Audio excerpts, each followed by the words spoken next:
मध्य प्रदेश में 3 सीटों के लिए राज्यसभा के इलेक्शंस हो रहे हैं, जिसकी वजह से मध्य प्रदेश में सियासी पारा बढ़ा हुआ है। जहां एक तरफ कांग्रेस ने अपने राज्यसभा उम्मीदवार की घोषणा कर दी है, नाम है मीनाक्षी नटराजन। वहीं दूसरी ओर बीजेपी के दोनों राज्यसभा चुनाव के प्रत्याशी तरुण चुग और उनके साथ रजनीश अग्रवाल ने अपना नामांकन भी दायर कर दिया है। इस बीच मीनाक्षी नटराजन भोपाल पहुंची, जहां पर कांग्रेस ने अपने विधायक दल की बैठक बुलाई, लेकिन इस विधायक दल की बैठक से कुछ विधायक गायब रहे। क्या है वजह, विस्तार से इस रिपोर्ट में आपको हम बताएंगे। नमस्कार, आप देख रहे हैं एमपी तक और मैं हूं आपके साथ आकांक्षा ठाकुर। देखिए, मध्य प्रदेश में इन दिनों सियासी पारा चढ़ा हुआ है। वजह है राज्यसभा इलेक्शन, जो काफी दिलचस्प होता जा रहा है, और उसकी वजह है तीसरी सीट। देखिए, माना जा रहा है कि जो विधानसभा का अंक गणित है, उसके अनुसार मध्य प्रदेश में 2 राज्यसभा की सीटें बीजेपी के पास जानी कंफर्म है, और 1 राज्यसभा की सीट जो पहले जिसमें दिग्विजय सिंह सांसद थे, उस पर कांग्रेस ने मीनाक्षी नटराजन को अपना उम्मीदवार घोषित किया है। कयास ये लग रहे हैं और संकेत जो लगातार बीजेपी के नेताओं से बयानबाजी के रूप में मिल रहे हैं, उसमें ऐसे संकेत लग रहे हैं कि बीजेपी तीसरा उम्मीदवार भी उतार सकती है। ऐसे में माना जा रहा है कि अगर बीजेपी तीसरा उम्मीदवार उतारेगी तो कांग्रेस विधायक क्रॉस वोटिंग ना कर दे। यही डर माना जा रहा है कि कांग्रेस के लिए सबसे बड़ी चुनौती बन गया है। इस बीच मीनाक्षी नटराजन का नाम घोषित किए जाने के बाद मीनाक्षी नटराजन न सिर्फ भोपाल पहुंची, बल्कि भोपाल पहुंचकर उन्होंने उमंग सिंघार से लेकर तमाम दूसरे कांग्रेस नेताओं से मुलाकात की, जिसके बाद कांग्रेस ने विधायकों की बैठक बुलाई। इस बैठक से कुछ विधायक जो हैं वो गायब रहे, जिनमें जयवर्धन सिंह का नाम भी शामिल है। इसके अलावा निर्मला सप्रे, जो ये तय नहीं कर पा रही हैं कि वो बीजेपी के विधायक हैं या सांसद की विधायक है, उनकी भी गैर मौजूदगी ने सवाल खड़े करे। बाबू चंडेल भी इस बैठक में नहीं शामिल हो पाए। वहीं कमलनाथ भी गैर मौजूद रहे। हालांकि बाद में ये खबर आई कि वर्चुअली कमलनाथ जो हैं इस बैठक में जुड़े थे। इसके अलावा आपको बता दें कि वीर सिंह भूरिया भी इस बैठक में शामिल नहीं हुए। हालांकि आपको बता दें कि जयवर्धन सिंह क्योंकि प्रदेश के बाहर थे, वो ट्रैवल कर रहे थे, इसके चलते वो बाद में कांग्रेस कार्यालय पहुंचे दिग्विजय सिंह के साथ, और वहां पहुंचकर मीनाक्षी नटराजन से उन्होंने मुलाकात की।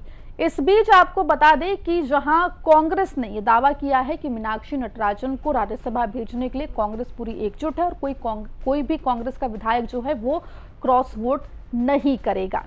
विधायकगण सभी का मैं बहुत बहुत धन्यवाद करती हूँ कि उन्होंने मुझ पर अपना विश्वास व्यक्त किया और मुझे राज्यसभा से कांग्रेस पार्टी का अधिकृत उम्मीदवार के तौर पर नामांकित करने का फैसला किया।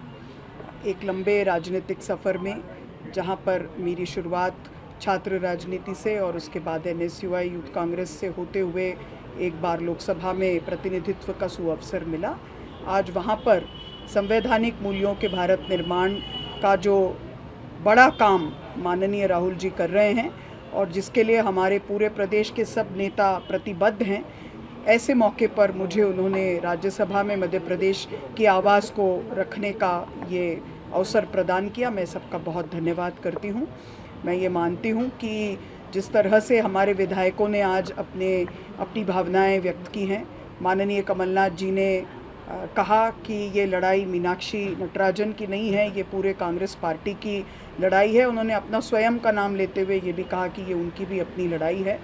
कल माननीय दिग्विजय सिंह जी ने ये विश्वास व्यक्त किया कि हम सब चाहेंगे कि एक नई शुरुआत हम फिर से करें, और मेरे लिए बहुत मुश्किल होगा। ये सब हमारे बहुत वरिष्ठ नेता रहे हैं, इनके कदमों पर चलना हम सबके लिए प्रेरणादायी होगा, और हम सब मिलकर जो संविधान की लड़ाई राहुल जी लड़ रहे हैं उस लड़ाई को लड़ने का प्रयास करेंगे। मैं ये भी कहना चाहती हूँ कि पूरी पार्टी हर तरह से चुनाव लड़ने के लिए, हर परिस्थिति का सामना करने के लिए प्रतिबद्ध भी है और एकजुट भी है, और हम उसी बुलंदी और एकजुटता के साथ इस लड़ाई को लड़ रहे हैं। वहीं आपको बता दें कि विधायकों की गैर मौजूदगी के सवाल पर जीतू पटवारी भी सफाई पेश करते हुए दिखाई दिए। सारे विधायक 100% उपस्थित थे। जयवर्धन जी बाहर थे तो वो अभी आ रहे हैं, 10-20 मिनट में जैसे ही प्लेन लैंड होगा आएंगे। दिग्विजय सिंह जी भी आएंगे। सारे विधायक, एक विधायक का हमारा एक्सीडेंट हो गया था आदरणीय योगेन बाबा का, बस 2 अनुपस्थित थे, जिसके कारण है 100% उपस्थिति हो नहीं हो 5 लाख %। उधर आपको बता दें कि न सिर्फ मध्य प्रदेश के मुख्यमंत्री डॉक्टर मोहन यादव, कई कैबिनेट मंत्री और कई बीजेपी विधायक ये बयान देते हुए दिखाई दिए कि मध्य प्रदेश में बीजेपी तीसरा उम्मीदवार भी उतार सकती है। शुरुआत कैलाश विजयवर्गीय ने की, जिन्होंने इंदौर में मीडिया से बात करते हुए कहा कि अगर बीजेपी तीसरा उम्मीदवार उतारती है तो ऐसे में उसे भी बीजेपी जितवाएगी। सीएम मोहन यादव से जब ये सवाल पूछा तो उन्होंने हंसते हुए कहा कि तीसरी सीट कहां गई, और कुछ ऐसे ही लगभग बयान जो हैं वो दूसरे विधायक या कैबिनेट मंत्री बीजेपी के देते हुए दिखाई दिए थे। इस बीच जब इस पूरे मामले पर मध्य प्रदेश कांग्रेस अध्यक्ष जीतू पटवारी से सवाल किया गया कि बीजेपी तीसरा उम्मीदवार उतार सकती है, तब उन्होंने क्या कुछ कहा, एक बार ये सुन लीजिए। ये बार बार बताने की आवश्यकता नहीं होती है। कांग्रेस पार्टी का 500% राज्यसभा का मेंबर मीनाक्षी नटराजन जी के रूप में राज्यसभा में जाएंगे।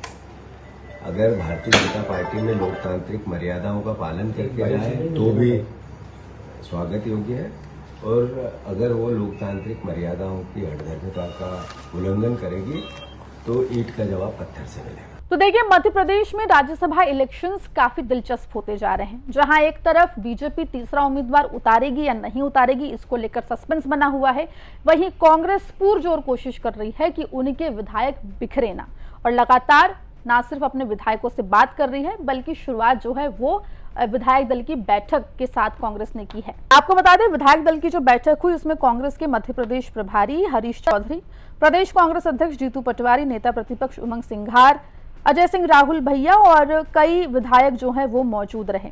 इतना ही नहीं, इस बैठक के बाद दिग्विजय सिंह भी पीसीसी कार्यालय पहुंचे, जहां पर उन्होंने पहुंचकर मीनाक्षी नटराजन से लेकर जीतू पटवारी और तमाम दूसरे कांग्रेस नेताओं से मुलाकात की। फिलहाल आपको बता दें कि जहां एक तरफ बीजेपी ने सस्पेंस बरकरार रखा है कि मध्य प्रदेश में बीजेपी तीसरा उम्मीदवार उतारेगी या नहीं उतारेगी, वहीं कांग्रेस के लिए क्रॉस वोटिंग को रोकना एक बड़ी चुनौती के रूप में देखा जा रहा है। जानकारी जो मिल रही है उसके मुताबिक मीनाक्षी नटराजन 8 जून को अपना नामांकन दायर करने वाली है। उससे पहले क्या कुछ राजनीतिक गतिविधियां मध्य प्रदेश में चलती है वो देखना दिलचस्प होगा। इस पूरे मामले पर आपकी क्या राय है, कमेंट सेक्शन में जरूर लिख के बताएं, और मध्य प्रदेश जुड़ी तमाम खबरों के बने रहिए एमपी तक के साथ।